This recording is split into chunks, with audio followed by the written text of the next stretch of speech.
Hey, good morning. It's Dr. James. I hope you're off to a beautiful start today. It's wonderful to see you. Thank you for your time and thank you for your energy. In this morning's message, I've thought a lot about this and how I present it in a way that I don't lose you, because it's really important that I keep you here for the next 3 minutes, because this is a critical message for these times that we're living in.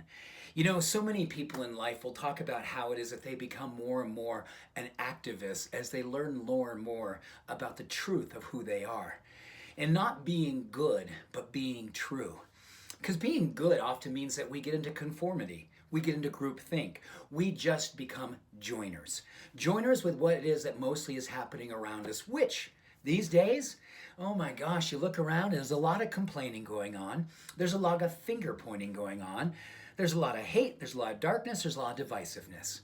So how do we rise above that and become that person?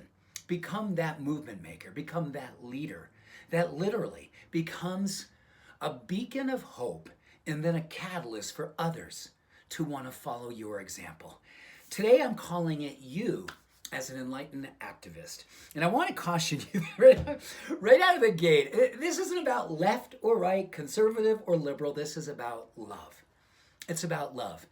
Because what we're learning more and more about how activism is changing these days, activism is relegated more and more just to the social media space. And you can learn a ton of stuff, right? Yeah, you can read something, you don't know if it's totally real, but you can hear people's comments and you certainly know what they're feeling.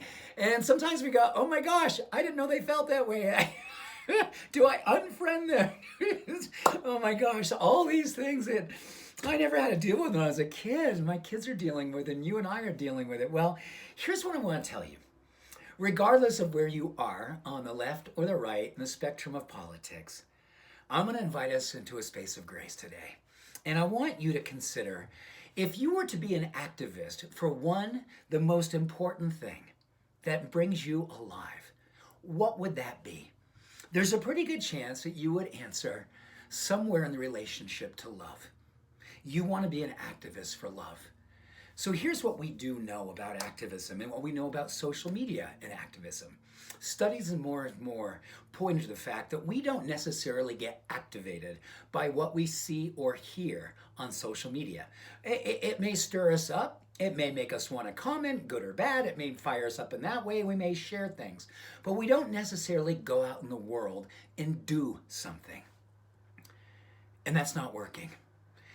We need to do something visual. We need to go out in the world and be something different. So if you are being called as your form of activism, being love, uncensored, unfiltered, unbridled, courageous love, made visible, oh my gosh, I'm telling you, sister and brothers, we got to get out there and make it visible. Because what studies are showing is that we don't necessarily see what's happening on social media as a moral contagion. We actually find it as stirring us up and then making us just kind of, but we don't go out there and go, oh my gosh, that made me want to do this and that made me do that. But here's what we do know moves people. You move people. When you go out in the world and you express your form of activism, some beautiful, unbridled form of love, whether it be kindness, whether it be compassion, whether it be presence, whether it be acceptance, whether it be just allowing someone to feel that you see them and you hold them in the highest of love and regard. That is social activism. And that raises people. It raises people out of that space of divisiveness. It raises people out of that space of saying, I'm alone, I'm different. No, we are one. We have to see it in order to be it. We got to have a love uprising. And it begins now.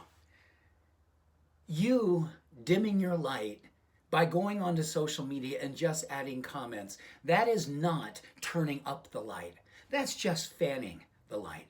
But what if you went outside and became a demonstration? You became a visual presence.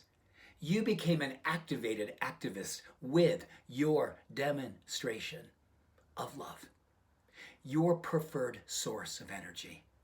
You became the wake-up party from the self-imposed slumber party. You, the leader that loved out loud. It's time to wake up. It's a community uprising. It's called us. Let's go out and show it. Much love and every blessing. Bye for now.